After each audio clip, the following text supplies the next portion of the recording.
Naguguluhan ka ba kung Life 7 o Life 9 ang kukunin mo?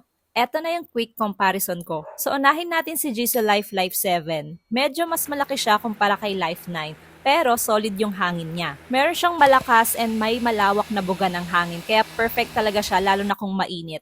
And meron siyang adjustable angle, pwede mo siyang ma-fold, kaya pwede sa desk o habang nagre-rest ka.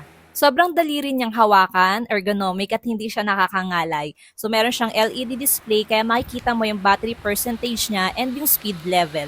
Meron siyang dalawang variants ng battery capacity. Merong 5,000 milliamperes and meron ding 3,600 milliamperes. So itong hawak ko is 5,000 milliamperes siya. Yung battery life niya is naglalast ng up to 19.5 hours. So matagal mo na rin siyang magagamit. Pero depende pa rin yan sa paggamit mo ah. Si Jisoo Life 9 naman, mas maliit, mas magaan, and mas compact.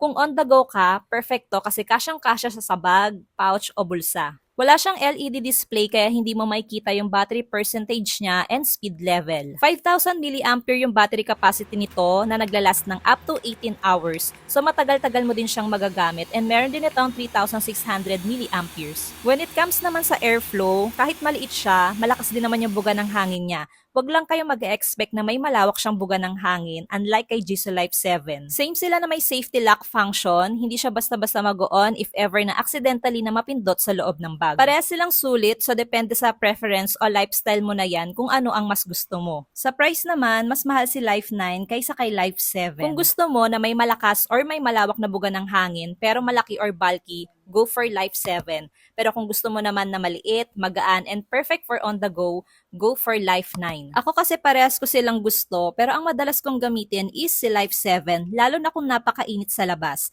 So ikaw, nakapag-decide ka na